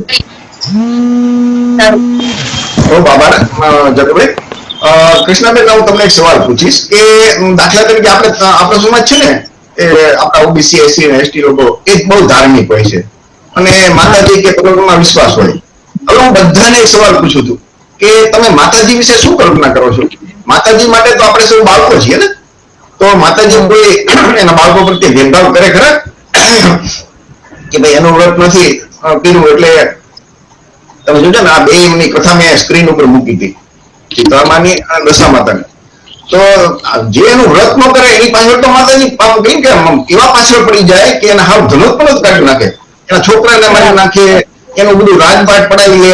તો કોઈ મેં દુનિયામાં આવી માં કોઈ જોઈ જ નથી કે માં વિશે તમે આવું વિચારી શકો છો? આપણા ઘરમાં આપણી માં છે, છોકરાઓ ગમે એટલી ભૂલ કરે પણ માં કોઈ દિવસ કમાવતર થતી નથી. આ આપણો અનુભવ કહે છે. તો જેને આપણે માતાજી કહીએ છીએ, માં કહીએ છીએ, એ માં આપણું ખરાબ કેવી રીતે કરી શકે? તમે માં ઉપર વિશ્વાસ રાખો. તમે માનો છો તો એના ઉપર વિશ્વાસ રાખતા શીખો. તમે દશામાને માનો કે સીતળામાને માનો કે ચામુંડામાને માનો, ખોડિયાર માને, તો એની ઉપર વિશ્વાસ રાખો કે મારી માં છે એ કોઈ દિવસ કોઈનું ખરાબ ન કરે, એના દાણા મેડમ કે ફલાણું એના નિવેદ ન કર્યા હોય તોય ખરાબ ન કરે. માં કોને કહેવાય? એ માં કોને કહેવાય કે પોતે ભૂખી રહે અને છોકરાઓને ખવડાવે, એનું નામ માં. આ તો તમે જો ને બેની વાર્તામાં આપણા હિન્દુ ધર્મમાં છે ને મોટા ભાગે બધા વ્રત તહેવારોમાં ડરાવે, ખૂબ ડરાવે કે આમ નહીં કર્યું તો આમ થઈ જશે. એક તો ડરાવે અને બીજી લાલચ. આ બે વસ્તુથી આખો ધર્મ હાલે છે. સતત ડર આપે છે અને લાલચ. તો કૃષ્ણાબેન, તમારું આ બાબત પર શું કહેવાનું છે? કૃષ્ણાબેન. મેં તો કોઈ દિવસ માતાજીનું વ્રત કર્યું જ નથી, અને તો પણ હું એટલી બધી સુખી છું કે વાત પૂછવામાં. મને માતાજીના વ્રતમાં શું કરવાનું હોય એ પણ ખબર નથી. દશામાના વ્રતમાં પણ શું કરવાનું હોય ખબર નથી. અને સીતા માતાના મંદિરમાં જઈને શું કરવાનું હોય ખબર નથી. તો ખરેખર તો મેં તો કોઈ દિવસ શીતળામાનું કઈ કર્યું જ નથી, તો હું કેમ સુખી છું? મને તો કોઈ પ્રોબ્લેમ જ નથી. માતાજી માતાજી મને તો એવું લાગે છે કે માતાજી તો મારી માં તો મારે મને જન્મ આપ્યો એ જ મારી માં, જેને મેં જોઈ છે. જો મારે જોયા જ નથી એ માને મારે માનવું કેમ? હું તો એવું માનું કે હું અનુભવું ને એ જ સાચું. કે ભાઈ મને અનુભવ શેનો થયો? તો મારી માનો અનુભવ થયો, મને જેને મને જન્મ આપ્યો. એના સિવાય કોઈ માતાજી કે મેં જોયા જ નથી. એ માતાના કલ્પનામાં હું માની પછી એના પાછળ હું બધું કરું તો એ કેવું? મને તો એ સમજાતું જ નથી કે આ લોકોને માતાજી દેખાતા પણ નથી, કે માતાજીનો કોઈ અનુભવ પણ નહીં થતો હોય. માત્ર એટલો વિશ્વાસ રાખીને ક્યાં સુધી જીવન જીવવાનું? મને તો એ બધું પાખંડ સિવાય બીજું કઈ દેખાતું નથી. સરસ કૃષ્ણાબેન. તો કૃષ્ણાબેન નું કહેવાનું છે કે ભાઈ એમ તો 63-64 વર્ષની ઉંમર છે, તો આટલો એનો અનુભવ કે છે જીવનનો, કે ભાઈ એ નથી કર્યું તો એને કોઈ નુકસાન નથી થતું. આપણી પાસે આપણી જે લાઈવ જોઈએ આમ છે એમાં બે આપણા દીકરીઓ છે એ યંગ છે, અને એક બેન છે એ આખી જિંદગી એને અનુભવ કહે છે. તો આપણને એક નવી પેઢી એક વચ્ચે 3 પેઢી જાય તો આટલો ગેપ છે. એ બંને લોકો આપણને આપણી સાથે લોકો છે અને એમનો અનુભવ કહે છે. યંગ પેઢી ઘણી ઘણી અને તર્ક શક્તિ છે તો એ રીતે વાત કરે છે, અને કે ભાઈ ભણ્યા છે તો ભણ્યાનો અર્થ હોવો જોઈએ ને. આપણે ડિગ્રી લીધી, ભણ્યા છીએ, તો છતાં અભણ જેવું વર્તન કરીએ તો આપણા સમાજને સાચું કોણ શીખવાડશે? તો આ કૃષ્ણાબેનની વાત એ સાંભળી. હવે મીરાબેનને કહીએ કે આપણા બહેનોને તમે શું સંદેશો આપશો? બહેનોને મારે ખાલી એટલું જ કેવું છે કે ભાઈ તમે ભણેલા છો, તમે નહીં ભણેલા હોય, પણ જો તમે તમારા બાળકોને, તમારી દીકરીઓને તમે ભણાવશો તો ભવિષ્યમાં એ જે શાસ્ત્રીમાં જશે એ ઘરને સુધારી શકશે. તમે જેવા સંસ્કાર, જેવી વિચારસરણી તમારી દીકરીમાં નાખશો, એ વિચારસરણી સાથે જે એની સાસરીમાં જશે તો ત્યાં એના સાસુને કે એના ઘરના બીજા સભ્યોને સમજાવી શકશે. તમારા ઘરે તમે શીતળા સાતમ નથી ઉજવતા, બરાબર, તમે ઠંડુ નથી ખાતા, એ જ વસ્તુ તમે તમારી દીકરીને શીખવાડશો, ત્યારે ભવિષ્યમાં જયારે એના સાસરીમાં જશે ત્યારે એમને સમજાવી શકશે કે ભાઈ ઠંડુ શા માટે ન ખાવું જોઈએ. એ ભણેલી હશે, એને એની પાછળનો તર્ક ખબર હશે, વિજ્ઞાન ખબર હશે, તો એ સમજાવી શકશે. અને બીજું એ કે જાગુબેને જેમ કીધું કે ભાઈ કોરોનામાં 2 વર્ષ ગયા અને 2 વર્ષમાં કોઈ પણ માતાજી આડા નથી આવ્યા. કોરોના ગયો છે ને અત્યારે મંદિરમાં માણસોની લાઈન થઈ ગઈ છે. ખરેખર જો સાચું મંદિર આપણા માટે કહેવાય તો એ દવાખાનું. એ વખતે બધાને એ જ હતું કે ભાઈ દવાખાનું છે એ જ સાચું આપણું મંદિર છે, અને આપણો પ્રસાદ એ આપણી કોવિડની વેક્સિન છે. વેક્સિન છે એનાથી લોકોના જીવ બચ્યા છે. તો હવે આપણે જ વિચારવું જોઈએ કે ભાઈ આપણે મંદિરે લાઈન કરવી જોઈએ કે ભાઈ વૈજ્ઞાનિક રીતે આપણે વિચારવું જોઈએ કે ભાઈ સાચું શું છે. માતાજી આ 2 વર્ષમાં તો બધા જ મંદિર બંધ થઈ ગયા હતા, ખરેખર બંધ થઈ ગયા હતા. જો ભગવાન હોય જ, તમારા માતાજી હોય જ, તો તમારા ઘરમાં જાગુબેને કીધું કોરોનાએ એન્ટ્રી જ ન લીધી હોય, તમારા ઘરમાં એ કોરોના આવ્યો જ ન હોય. પણ અત્યારે લોકો એટલી હદે માણસ એ લોકોનું એટલું આમ ડરપોક બની ગયા છે લોકો કે ભાઈ દવા કરતા દુઆ જે છે એ અમને જેમ પેલા સાજુ કરતા હતા એવી રીતે અત્યારે પણ કરી દેશે. પણ ખરેખર અત્યારે આ સદી 21મી સદી છે એ અત્યારે વૈજ્ઞાનિક સદી તમે ગણો તો વૈજ્ઞાનિક સદી બની ગઈ છે. અને પુરુષો કરતા મેલ કરતા ફિમેલ એટલે કે સ્ત્રીઓની ઉપર અત્યારે તમે જોશો તો જે ઘરમાં કોઈ એક સ્ત્રીએ એક બેન એક દીકરી બહેન કે એની વહુ જો એક નોકરી કરતી હશે તો એની પાછળ બીજી છોકરીઓને એ જ રસ્તે ચાલવાનો મોકો મળશે. હું મારી જ વાત કરું છું કે ભાઈ હું અત્યારે નોકરી કરું છું તો હું મારી નણંદ છે અથવા તો મારી કોઈ બેન છે એને હું પ્રોત્સાહન આપીશ કે ભાઈ તમે પણ આ રસ્તે જાઓ, તમે પણ ભણો ગણો નોકરી કરો, તમે તમારા પગ ઉપર ઉભા હશો ત્યારે તમે બીજા સામે તમારે હાથ નહીં લંબાવવો પડે. અને જ્યારે તમે આત્મનિર્ભર બનશો ત્યારે તમે આત્મવિશ્વાસુ બનશો અને તમારો આત્મવિશ્વાસ છે એ હંમેશા તમને સફળતા તરફ જ લઈ જશે. સરસ મીરાબેન સરસ મજાની વાત કરી. આપણે બધાએ જોયું કે ભાઈ કોરોના સમયમાં ખરેખર કોરોના દેવીના મંદિર બની ગયા હતા. આપણી પાસે ભારત વાળાની એક જ વસ્તુ છે કે જેની દવા ન હોય ને એના માતાજી બનાવી દે, ભગવાન બનાવી દે. તો ખરેખર બીજું આપણે જે એસસી સમાજ છે, ઓબીસી સમાજ છે, એસટી સમાજ છે, આપણે માટે માનો કે હું કહું કે જાદુબેન કે મીરાબેન કે કૃષ્ણાબેન કે એટલે માનવું જરૂરી નથી. તમે જ્યાં સુધી ખુદ આ વાત નહીં વિચારો, જોનાર બધા મિત્રો, તમને પોતાને ખુદને આ વાત ગળે નહીં ઉતરે, તર્ક નહીં કરો, ત્યાં સુધી તમે આ વાત માનવાના નથી. એટલે આ બધી આજે વાત કરી છે ને એ તમારે ખાલી એમ કેમ કે એને તર્ક ઉપર ચડાવવાની કે વાત કીધી છે એ સાચી છે કે અમારા ભલા માટે કીધી છે કે અમને બરબાદ કરવા માટે કીધી છે. બીજો એક રસ્તો છે કે આપણે આ જે કઈ માતાજી ભગવાન કે અથવા તો એ ખરેખર આપણા ઉદ્ધાર કરશે કે નહીં, તો એના માટે હજી એક બહુ ઉત્તમમાં ઉત્તમ રસ્તો છે કે આપણા વડવાઓ છે કે જેને આખી દુનિયા યાદ કરે છે, જે ઇતિહાસમાં અમર થઈ ગયા છે, એ લોકો આપણને શું કહી ગયા છે. તો તમે જોજો તો ગૌતમ બુદ્ધ એ માણસ હતા, ઈશ્વર નહોતા. એમને એક સરસ મજાનો રસ્તો બનાવ્યો કે ભાઈ કોઈ ઈશ્વર નથી, બરોબર છે. ત્યાર પછી સંત કબીર છે, એમને ના પાડી. રવિદાસ છે, એમને ના પાડી. જ્યોતિબા ફૂલે એમને કીધું ભાઈ કોઈ ઈશ્વર છે નહીં અને કોઈ હિન્દુ ધર્મનો પુસ્તક કે શાસ્ત્ર એક પણ ઈશ્વરે નથી લખ્યું. તો એનો મતલબ આવી બધી જે દશામાની કથા, વૈભવલક્ષ્મીની કથા, સંતોષીમાની કથા, કીર્તિમાની કથા, આ બધી આપણા વડવાએ નથી લખી. અને છેલ્લે ડોક્ટર બાબા સાહેબ આંબેડકર એમણે તો જે હિન્દુ ધર્મનો ગહન એટલે કે ડીપ અભ્યાસ કરી અને જે કઈ આપ્યું છે આપણને, અને એના ભાગરૂપે એને આપણને બંધારણ આપ્યું. અને આપણા બંધારણની અંદર એ જોગવાઈ કરી કે દરેક વ્યક્તિએ વૈજ્ઞાનિક અભિગમ અપનાવવાનો છે. વૈજ્ઞાનિક અભિગમનો મતલબ શું થાય કે તમે પછી કોઈ અંશધારનું કે એક કાર્ય તમારે કરવાનું નથી. આ તો ઠીક છે, આપણે ભારત દેશની અંદર પછાત વર્ગોનું શાસન નથી આવ્યું ને એટલે અંધશ્રદ્ધા નિવારણ કાયદો બન્યો નથી. બાકી કલમ 13 છે ને આર્ટિકલની, એ તમે વાંચજો તો ડોક્ટર બાબા સાહેબ આંબેડકરે એમાં લખેલું છે કે 26 જાન્યુઆરી 1950 થી જે રૂઢિ, જે પરંપરા, જે કાયદો કે જે માનવી વચ્ચે અસમાનતા ઉભી કરે, માનવીના મૂળભૂત હક અને અધિકારનો ભંગ કરતો હોય એવા તમામ કાયદાઓ 26 જાન્યુઆરી 1950 જ્યારથી બંધારણ લાગ્યું તે દિવસથી બધા રદબાતલ થઈ ગયા. એટલે કોઈ પરંપરા તે દાખલા તરીકે હિન્દુ ધર્મના તમે તમામ ગ્રંથો લઈ લો તો એમાં લખ્યું કે ભાઈ શુદ્ર છે એમાં કોળી, ઓબીસી, એસટી આવી જાય, એ બધા નીચી જાતિના, નીચલા વર્ણના, હલકા વર્ણના, નીચ અને નાલાયક, અને બ્રાહ્મણ છે શ્રેષ્ઠ, સૌથી ઊંચા. તો આ મૂળભૂત આપણા જે હક અને અધિકાર છે ને સમાનતાનો, એનો ભંગ કરે છે આ બધા શાસ્ત્રો. તો ડોક્ટર બાબા સાહેબે એ વ્યવસ્થા કરીને ગયા છે અને કલમ 19 મુજબ આ તમને વાત બોલવાની આપણને સ્વતંત્રતા આપી છે.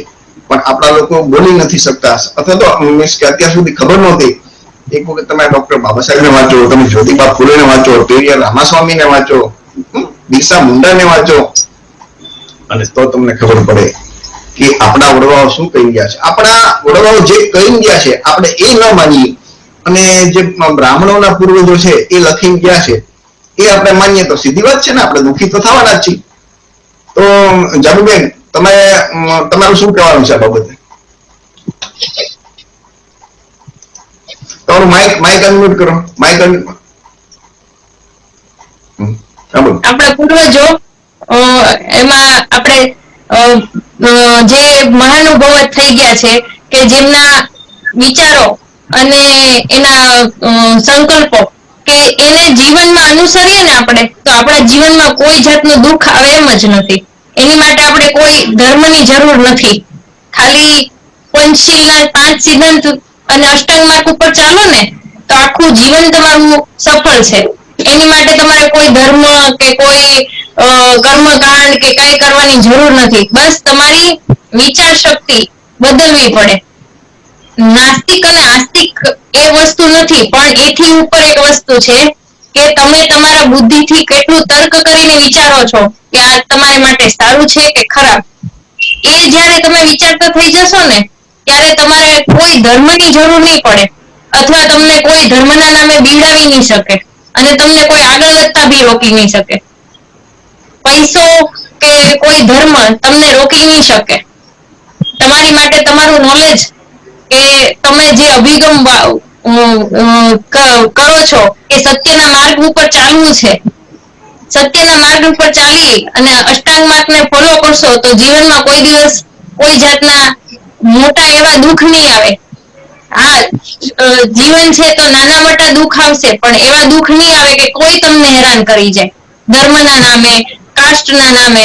અત્યારે મેઇન વસ્તુ કાસ્ટિઝમ બી ચાલતી હોય છે આપણે, તો એ બી તમને કોઈ દિવસ ફેસ એવી કરવી ન પડે, કારણ કે તમે સ્ટ્રોંગ હોય, મેન્ટલી સ્ટ્રોંગ હોય તો તમને કોઈ કે એનીથી તમને કઈ અસર પડે નહીં, અને તમારું જીવન છે એ સ્ટેડીલી એક માર્ગમાં ચાલ્યું રહે. આભાર. મિત્રો, હિન્દુ ધર્મના તમામ ગ્રંથોમાં આપણા સમાજ માટે એટલે કે કોળી સહિત ઓબીસી ની 146 જ્ઞાતિ, એસસી એસટી જે શૂદ્ર વર્ણમાં આવે છે હિન્દુ ધર્મ મુજબ, એના માટે એટલું બધું ખરાબ લખાયેલું છે કે તમે કલ્પના ન કરી શકો. તો આપણે એવું વિચારીએ કે ભાઈ મેં તો લગભગ 1000 નહીં પણ 2 થી 1000 જેટલા માણસો મને એમ પૂછ્યું કે ભાઈ તમે ઈશ્વર વિશે શું માનો છો, તો બધા એમ કે ઈશ્વર એટલે દયાળુ હોય, માયાળુ હોય, કૃપાળુ હોય. માતાજી વિશે શું માનો છો કે માયાળુ હોય, દયાળુ હોય, કૃપાળુ હોય. એ આપણું બધાનું ધ્યાન રાખે. મતલબ કે ઈશ્વર અને દેવતા કે દેવી આપણે એના સંતાનો છીએ.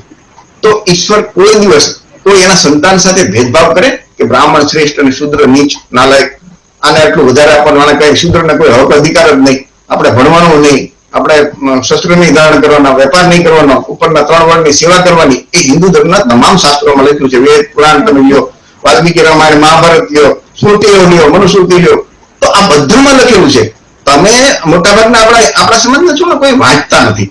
વાંચો તો તમને આપણી લાગણીને ઠેસ પહોંચે, આપણી આસ્થા દુભાય કે અમારા વિશે આવું ભગવાન તો લખે નહીં, તો લખ્યું કોણે?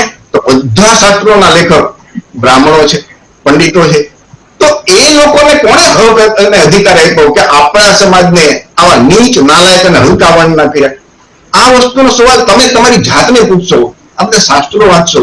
અને એના માટે જ્યોતિબા ફૂલે ગુલામગીરી પુસ્તક લખ્યું છે, તમે વાંચો. પેરિયાર રામાસ્વામીનું સચ્ચિરામાયણ પુસ્તક તમે વાંચો. ડોક્ટર બાબા સાહેબ આંબેડકરના પુસ્તકો તમે વાંચો. વાંચશો તો તમે આ બધું તર્ક શક્તિ તમારામાં ખીલશે. પણ વર્ષોથી ટીવીમાં અને કથામાં કે સપ્તાહમાં સાંભળેલી વાતો આપણે જો માનશું તો એ આપણો કોઈ દિવસ ઉદ્ધાર નહીં થાય. આપણા જે વડવાઓ છે એ શું કહી ગયા છે કે જેનો ઇતિહાસમાં નામ અમર છે. તમે જોજો ને જેટલા આપણા સમાજમાં ભગત થઈ ગયા છે એ કોઈ ભગતના કોઈ ઇતિહાસ નહીં યાદ કરે. પણ જે ક્રાંતિકારી થયા છે તો કોણ છે? બુદ્ધથી માંડી સંત કબીર, જ્યોતિબા ફૂલે, એના પત્ની સાવિત્રીબાઈ. વિચાર કરો, સાવિત્રીબાઈ ફૂલે ભારતની અંદર પહેલી વખત સ્ત્રીઓ એટલે કે મહિલાઓ માટે શિક્ષણની વ્યવસ્થા કરી. મહિલાઓને તો શિક્ષણ લેવાનો જ અધિકાર નહોતો. સાવિત્રીબાઈ ફૂલે એના કેટલા અત્યાચાર અને અન્યાય સહન કર્યા. લોકો એના મારતા, ગાળું દેતા, એના ઉપર ગાળો ફેંકતા, એના ઉપર ગોબર ફેંકતા, પણ છતાં એ મહિલા જ્યોતિબા ફૂલે અને સાવિત્રીબાઈ ફૂલે આપણા સમાજને આગળ આવવા માટે થઈ ગઈ. મારી સમાજમાં ઓબીસી સમાજમાં જન્મેલા હતા.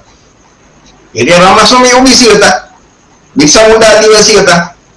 તો આ બધાનો સાથ છેલ્લે ડોક્ટર બાબા સાહેબ આંબેડકરે બંધારણમાં મૂકી દીધો. તો આપણા સમાજ માટે તો એક રસ્તો બનાવી જ ગયા છે સતત ગૌતમ બુદ્ધ થી માંડીને બાબા સાહેબ આંબેડકર સુધી, કે એ રસ્તા ઉપર આપણે ફક્ત ચાલવાનું છે. આપણે જો એટલું યાદ રાખો કે મારે તમારે રસ્તો બનાવવાનો નથી, એ બનાવી ગયા છે. જેટલા લોકો આ રસ્તા ઉપર ચાલ્યા એ સુખી થયા. તો કૃષ્ણાબેન, તમારું શું કહેવાનું છે આપણા સમાજના મહિલાઓ ભાઈઓ બધાને, જેટલા જોતા હોય એ બધાને? આપણા જે મહાપુરુષોએ જે રસ્તો કઢાવ્યો છે આપણા માટે, એમણે સંઘર્ષ કર્યો છે આપણા માટે, અને ખરેખર સમાજની અંદર ચાલી રહેલા પાખંડો, અંધવિશ્વાસ, જાતિવાદ, સમાનતા, આવા જે બધા પ્રશ્નો છે એ પ્રશ્નો આવ્યા ક્યાંથી અને એના માટે શું કરવું જોઈએ, એ બધું આપણા મહાપુરુષે સંઘર્ષ કર્યો. અને પહેલા તો એમણે પોતાના જીવનની અંદર એ જે અનુભવ્યો, એ અનુભવવાથી એમને એવું લાગ્યું કે આવું તો કોઈ દિવસ હોય નહીં કે કોઈ એક માણસ છે એ બીજા માણસની હારે અડકે નહીં. આ તો ખોટી વસ્તુ છે. તો બધા જાતિ શેમાં હોય તો કે કૂતરાની અંદર હોય, બિલાડાની અંદર હોય, ઘોડાની અંદર હોય, એટલે કે પ્રાણીઓની અંદર હોય કે ભાઈ કૂતરા ને બિલાડા. પણ માણસ ને માણસની વચ્ચે ક્યાંથી જાતિવાદ હોય કે કેવી રીતે એને અલગ પાડી શકાય? કારણ કે દરેક માણસની અંદર એક સરખું જ ખાવાનું પીવાનું કે બધું આખું જીવન છે માણસનું એક સરખું છે. અને દરેક મનુષ્ય જે એક કુદરતી જગ્યાએથી જન્મ લે છે, દરેક માણસ કોઈ મુખમાંથી, કોઈ હાથમાંથી, કોઈ પગમાંથી એ કોઈ જન્મ લે એવું તો આપણને નવાઈ લાગે કે કોઈ કઈ રીતે જન્મ લે. બ્રહ્માના વિશે જ્યોતિબા ફૂલે કીધું કે બ્રહ્માના મુખમાંથી બ્રાહ્મણો જન્મ્યા, પૂજામાંથી ક્ષત્રિયો જન્મ્યા, ઓલામાંથી વૈશ્ય અને પગમાંથી શૂદ્ર. આ જે સીડી બનાવી એ બ્રાહ્મણો શું કામ બનાવી? પોતે શ્રેષ્ઠ કેમ બની ગયા? કારણ કે પોતે શ્રેષ્ઠ બન્યા પોતાના માટે શિક્ષણ, અને બીજા બધા માટે કોઈને શિક્ષણ જ નહીં. શિક્ષણ એટલા માટે નહીં કે આપણા જે મહાપુરુષોએ જે આપણા માટે જે પુસ્તકો લખ્યા, જે કિતાબો લખી, એ આપણે વાંચીએ અને આપણે જાગૃત ન થઈ જઈએ. બીજું એ કે આ લોકો જે બ્રાહ્મણોએ વેદો લખ્યા છે, પુરાણો લખ્યા છે, એ બધાની અંદર આ શૂદ્રો માટે એટલું ખરાબ બધું લખ્યું છે, એટલા બધા અન્યાયના કાયદાઓ બનાવ્યા છે કે વાત પૂછવામાં. તમે જો એ વાંચો તો તમને ખબર પડે કે આ શું. અરે આપણા મોઢામાં આંગળા રાખી દે કે આવું કોઈ દિવસ બને ખરું? એટલા. અને આપણા જે પૂર્વજો હતા એને બધા સહન કર્યું જ છે. આપણા પૂર્વજોને માણસ તરીકે ગણ્યા જ નથી, માણસ તરીકે ગણ્યા નથી. અને એકદમ શૂદ્ર એટલે હાવ પુરુષ જનાવર કરતા પણ ખરાબ. એક પાળેલા કૂતરું હોય કે પાળેલું કોઈ પશુ તો એના ઘરમાં લઈ જાય, એના રસોડાની અંદર લઈ જાય, એને ખવડાવશે, પીવડાવશે, બધું તે ખોળામાં બેસાડી. જ્યારે જાનવર છે અને ખરેખર આપણે માણસ છીએ, તો માણસની સાથે તમે ભેદભાવ રાખો અને ઓલા પ્રાણીની સાથે તમે પ્રેમથી વર્તો, એ કઈક અજુગતું નથી લાગતું? મને તો એવું લાગે છે કે આની અંદર બહુ મોટું ષડયંત્ર છે. આવું કરવાથી માત્ર ને માત્ર ફાયદો તો બ્રાહ્મણોને જ છે, બાકી કોઈને નથી. કારણ કે બ્રાહ્મણો પાસે ભણવાનો અધિકાર, ક્ષત્રિયોને રક્ષા કરવાનો અધિકાર, વૈશ્યોનો વેપાર કરવાનો અધિકાર, અને શૂદ્રોને માત્ર ને માત્ર આ ત્રણે ત્રણ ઉચ્ચ જે જાતિઓ છે એ લોકોની સેવા કરવાનો અધિકાર. અને ઈ પણ કોઈ પણ અપેક્ષા વગર તમારી પાસે ઈ રાત દિવસ તોડાવીને ખેતરમાં મજૂરી કરાવે તો પણ તમે 5 પૈસા માંગી ના શકો. ઈ તમને ત્યાં એઠું જૂઠું જો ખવડાવે ઈ ખાઈ લેવાનું. અને પહેલાના જમાનામાં તો પાણી પણ તમારા માટે સુલભ નહોતું. તો બાબા સાહેબે એમને જવદાર તળાવ છે એનું આંદોલન કર્યું એ આંદોલન ન કર્યું હોત તો આપણા ઘરની અંદર પાણી પણ ન હોત.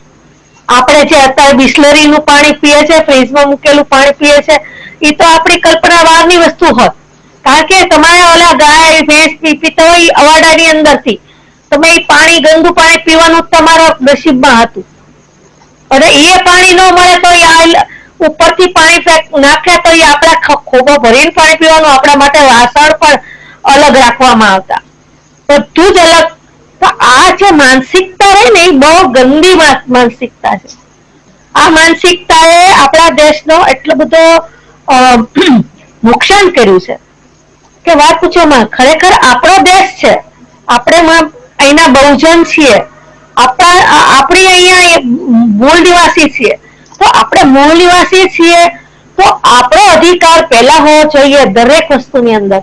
તો એ લોકોએ અધિકારી એની પાસે રાખ્યો અને આપણને બધી સેવા જ કરવાની, સેવાના બદલામાં આપણને કઈ નહીં આપવાનું, ઉલટાનું તમને જાતિવાદી અપશબ્દ બોલે, જાતિવાદી તમને અપમાનિત કરે. તો આ બધું આપણે શું કામ સહન કરીએ?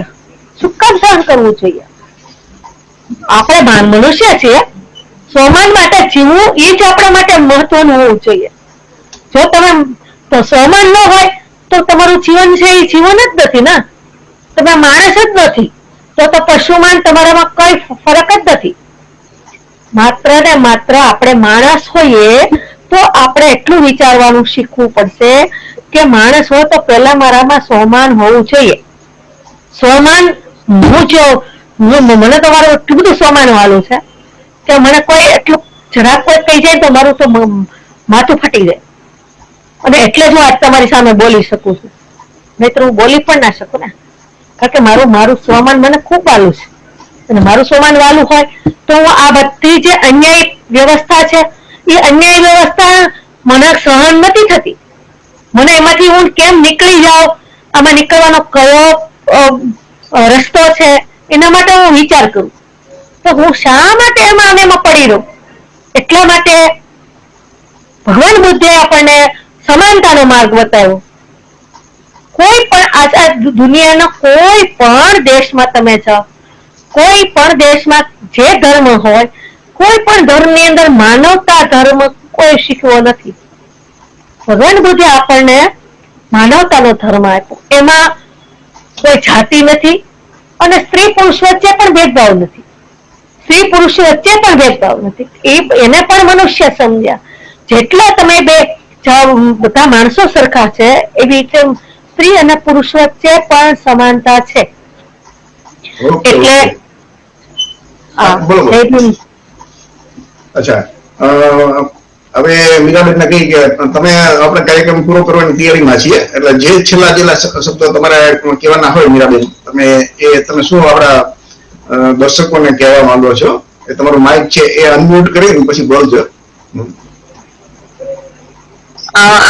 અત્યારે જેટલા દર્શકો અત્યારે જોડાણા છે, ભાઈઓ અને બહેનોની સંખ્યા 100% ઓછી હશે ભાઈઓની સરખામણીમાં. તો જે ભાઈઓ જોડાણા છે હું ખાસ તો એમને કહેવા માંગીશ કે તમારા ઘરમાં જે સ્ત્રી છે, જે તમારી દીકરી છે, બેન છે, એને તમે એટલું તો પ્રોત્સાહન આપો કે ભવિષ્યમાં તમારી જયારે ગેરહાજરી હોય ત્યારે તમારી ગેરહાજરીમાં એ સ્ત્રી, એ તમારી બેન, દીકરી, તમારી પત્ની પોતાના પગભર ઉભી રહી શકે અને એને બીજાની પાસે હાથ ન લંબાવવો પડે અને આત્મનિર્ભર થઈને આત્મવિશ્વાસથી એનું પોતાનું જીવન ગુજારે અને એના ખંભે જે જવાબદારી આવી છે એ સંપૂર્ણ સ્વતંત્રતાથી એ નિભાવી શકે એટલી એને સક્ષમ બનાવો, એટલું મારું આપ સૌને એક નિવેદન છે, એક વિનંતી છે. નિવેદન તો નહીં પણ એક વિનંતી છે કે તમે તમારા ઘરની સ્ત્રીને, મહિલાને ભણતર આપો, શિક્ષણ આપો અને એને આત્મનિર્ભર બનાવો. ખૂબ ખૂબ આભાર મીરાબેન. મિત્રો, મોટાભાગે જે આવી છે ને જાગૃતિની વાત કરતા હોય ને તો આપણા જોવાવાળા હોય ને એ બધાને એમ થાય કે આ તો શેડ્યુલ કાસ્ટના લોકો હશે અને એ જ આવી વાતો કરે દલિત સમાજના. હવે એવું નથી. આ જાગુબેન બાંભડિયા અને મીરાબેન ચૌહાણ એ બંને ઓબીસી છે અને કોળી સમાજમાં જન્મ લીધો છે અને આપણા ટોટલી આપણા જે સમાજ છે ને સંદેશો આપવા માટે હું તમને, બાકી જાતિવાદ આપણા છે જ નહીં, પણ એ આ ઓબીસી ને એસટી ને એસટી એ આપણા બંધારણીય શબ્દો છે. એ જાતિવાદ નથી, એક વર્ગ છે. આપણે બધા એક જ છીએ. તો દર્શકોને હું એ કહેવા માંગુ છું કે જાગુબેન બામણિયા એ કોળી જ્ઞાતિમાં જન્મ્યા છે, ઓબીસી છે. મીરાબેન ચૌહાણ એ કોળી જ્ઞાતિમાં જન્મ્યા છે, ઓબીસી છે. કૃષ્ણાબેન વરમોરા એ એસસી સમાજમાં જન્મ્યા છે. તો બરોબર છે. તો એ મતલબ કે એક ઓબીસી ની દીકરીઓ, એક ઓબીસી ના મોટા આપણા વડીલ બેન, આ બધાનો વિચાર એક સરખો છે. અને એ ત્રણેય એમ કે છે કે ભાઈ આપણા જે વડીલો છે, પૂર્વજો છે, આપણે એના માર્ગે ચાલવાનું. એનો મતલબ કે આપણે બધામાં એકતા અને ભાઈચારાની વાત કરી. અને ખાસ કરીને તો કોળી સમાજ માટે તો હું એટલા માટે કહું છું કે કોળીની સમાજની ગુજરાતમાં બહુ મોટી વસ્તી છે. એમ કે ગજબની મોટી વસ્તી છે, 30% જેવી વસ્તી. અને બીજું, ગુજરાતની બહાર કોળી સમાજ છે એ શેડ્યુલ કાસ્ટમાં આવે, દલિત સમાજમાં આવે, મોટા ભાગના રાજ્યોમાં. એક બે રાજ્યોમાં શેડ્યુલ ટ્રાઇબમાં પણ આવે છે. દાખલા તરીકે તમે મહારાષ્ટ્રમાં જાઓ ત્યાં મહાદેવ કોળી છે એ શેડ્યુલ ટ્રાઇબમાં આવે છે. કર્ણાટકની અંદર અમુક એક ભાગ છે એ પણ શેડ્યુલ ટ્રાઇબમાં આવે. એનો મતલબ કોળી સમાજ છે ગુજરાતની અંદર આવડી મોટી વસ્તી છે, ઓબીસી માં આવે છે. તો કોળી સમાજ ઓબીસી માં પણ આવે છે, એસસી માં પણ આવે છે, એસટી માં પણ આવે છે. એટલે કોળી સમાજની વાત કરતા ત્યારે જનરલી આ લોકોએ આપણે બધા એમ સમજવું કે ભાઈ ઓબીસી એસટી ની એવી વાત છે. બધી જગ્યાએ આવે છે. ગુજરાત સિવાયના મોટા ભાગના રાજ્યોમાં કોળી સમાજ એસસી માં આવે છે. તમે રાજસ્થાન લો, બિહાર લો, યુપી લો, દિલ્હી લો, હિમાચલ પ્રદેશ લો, તો આ બધા મોટા મોટા જે રાજ્યો છે બધી જગ્યાએ કોળી સમાજ શેડ્યુલ કાસ્ટમાં આવે છે. એટલે ઘણી ઓબીસી ના મિત્રો ગામડાની અંદર, શહેરોમાં તો આવું નથી, પણ ગામડાની અંદર શેડ્યુલ કાસ્ટ જે દલિત સમાજના ઘર હોય અથવા તો એના જે ભાઈઓ બહેનો હોય એની સાથે ભેદભાવ કરતા હોય. તો એ ભેદભાવ આપણા બાપ દાદા એના એ સંસ્કાર નથી. ગૌતમ બુદ્ધના સંસ્કાર નથી, જ્યોતિબા ફૂલે એના સંસ્કાર નથી. ગૌતમ બુદ્ધ છે એ કોળીમાનો દીકરો હતો. વિચાર તો કરો. જ્યોતિબા ફૂલે ઓબીસીમાં માળી સમાજમાં જન્મા, એને આવા ના પાડી છે. પેરિયાર રામાસ્વામી માલધારી સમાજના હતા, એમણે ના પાડી છે. તો બિરસા મુંડા આદિવાસી હતા, એમણે ના પાડી છે. અને આ બધાનું જેમ કહીને કે સૌથી મોટો છેલ્લે હથોડો માર્યો હોય ને, ઘણ માર્યો હોય તો એ ડોક્ટર બાબા આંબેડકર. એમણે તો આ બધા આપણા મહાપુરુષોનો સાથ લઈ અને બંધારણ આપણા માટે એટલું બધું સરસ બનાવ્યું છે કે બંધારણ મુજબ જો આપણે જીવશું ને અને અમલ કરશું તો આપણી બધી સમસ્યાઓ દૂર થાય. તો છેલ્લે જનરલી તમારે શું કહેવાનું, કઈ કેવું હોય તો તમે વાત કરો, પછી આપણે આજે કાર્યક્રમ આપણો પૂરો કરીએ છીએ. તો જગબેન તમે વાત કરો. મીરાબેને કીધું એમ કે ઘરની દીકરીઓ વહુ કે પત્ની ગણો કે પછી બેન ગણો, ગમે ઘરની મહિલા હોય એમને તમે જાગૃત કરજો. આપણા જેટલા ભાઈઓ જોનારા છે, લેડીઝ જોડાણા તો એ તો વેલ એન્ડ ગુડ છે, પણ બાકી જેટલા આપણા સમાજના ભાઈઓ છે કે વડીલો છે કે જે એના ઘરમાં જાગૃતિ લાવે કે આ અત્યારે આપણે મેઇન વસ્તુ અત્યારે છે કે આ વ્રત કે તહેવારો કે જે ધાર્મિક નામે આપણને ગુમરાહ કરી અને આપણું ધ્યાન એ બાજુ લઈ જાય છે, આપણો સમય એ બાજુ લઈ જાય છે. સૌથી મોટી કિંમત સમયની કરજો, કારણ કે સમય હશે આપણી પાસે તો તમે ગમે કરી શકશો, પણ સમય એક વખત વયો જાય છે પછી કોઈ વસ્તુ થતી નથી.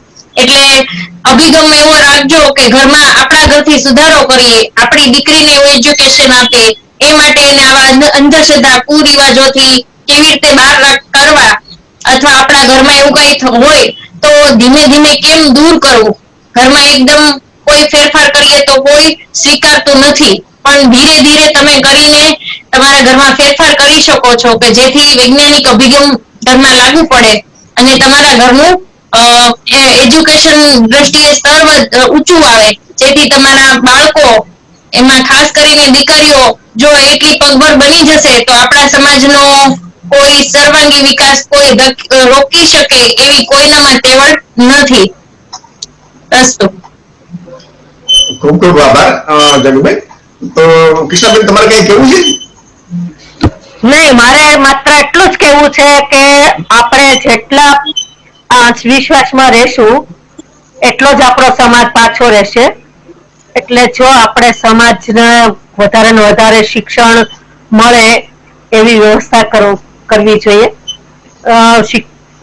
બહેનો દીકરીઓ માટે વધારે ને વધારે શિક્ષા લે એવી ભાવના રાખે.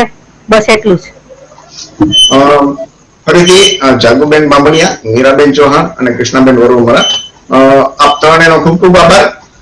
આપણે તમે જોવો તો સવારથી સાંજ સુધી અથવા તો રાત બીજે દિવસે તમે 24 કલાક ગણો તો સતત આપણે વિજ્ઞાનનો ઉપયોગ કરીએ. અત્યારે આપણે લાઈવ જોઈએ છીએ તો વિજ્ઞાન છે. એન્ડ્રોઈડ મોબાઈલ છે એ વિજ્ઞાન છે. ખરેખર તો એ એન્ડ્રોઈડ મોબાઈલ છે ને આપણી પાસે આ તો એ એક એમ કે એ આખું એ તમે વિચાર કરો ચમત્કાર તો એ છે. ઇલેક્ટ્રિસિટી તમારા ઘરની અંદર એક પણ વસ્તુ ફ્રીજ લ્યો, ટીવી લ્યો, તમે નાનામાં નાની વસ્તુથી માંડી દરેક જગ્યાએ વિજ્ઞાનનો સહારો લે છે. તો વિજ્ઞાન જે કહે છે એ વિજ્ઞાનથી હંમેશા એનો જો વિજ્ઞાનનો સદુપયોગ કરીએ ને તો આપણને સુખ સુવિધામાં હંમેશા વધારો થાય. તો ડોક્ટર બાબા સાહેબ માણીથી માંડીને ગૌતમ બુદ્ધ અને જ્યોતિબા ફૂલે આ બધાએ વૈજ્ઞાનિક વાત કરી, કોઈ અંશધારી વાત નથી કરી કે કુદરતના નિયમોને સાથે રહીને ચાલ્યા છે. તો આપણે સૌ આજના જે પ્રસારણનો છે એમાં આપણે જે લાવ્યો હતું એનો ઘરના બધા મેમ્બરો છે એમને પણ સમજાવીએ અને આપણે સૌ સાંભળીએ, જોઈએ, જાણીએ અને તર્ક કરજો, વિચાર કરજો. અને આમાં તમને એક પણ વાત કોઈને એમ નથી કીધી કે તમે માની ગયો. આ જેટલી અહીંયા વાત કરી છે એ તમે વિચારજો એટલે બરોબર 10 વખત વિચારજો અને પછી એમ તમને એમ લાગે કે ના ના આ રસ્તે ચાલવાથી ફાયદો છે તો માનજો. બાકી માણસનો એક સ્વભાવ છે, માણસને કોઈ કહે ને તો માની નહીં જાય. માણસને ખુદને એમ થાય કે મારે આ કરવું છે. હમણાં દારૂનો લઠ્ઠાકાંડ થયો, તમે વિચાર કરજો કેટલા બધા લોકો મરી ગયા. એ દરમિયાન વર્ષોથી ઘણા એના ઘરના સગાવાળા બધા કીધું ભાઈ દારૂ છોડી દે છતાં એ લોકો પીતા હતા. તો એનો મતલબ કે કોઈ કહે ને તો કોઈ સુધરતું નથી, પણ એમાંથી અમુક જણા એવા મેં ટીવી પર 2 દિવસ પહેલા કે મેં 5 દિવસ પહેલા દારૂ પીવાનું છોડી દીધું એટલે હું બચી ગયો. વિચાર કર્યો મતલબ કે એને કોઈ કીધું એટલે નહીં, માણસને ખુદને એમ થયું કે મારે દારૂ પીવો એ સારી વસ્તુ નથી, મારું કુટુંબ મારું ઘર બરબાદ થાય છે એટલે એને પગલું ભર્યું. તો એટલે આ બધી વાત છે જેટલી અહીંયા જે વૈજ્ઞાનિક વાત કરી, આધુનિક વાત, અંધશ્રદ્ધા દૂર કરવાની વાત કરી એ તમે બધા વિચારજો, ચિંતન કરજો અને યોગ્ય લાગે તમારા માટે, સમાજ માટે, ઘર માટે, પરિવાર માટે તો માનજો. ફરીથી જય સંવિધાન, જય ભારત, નવો મુદાય, જય ભીમ. આપણે આ કાર્યક્રમ પૂરો કરીએ છીએ.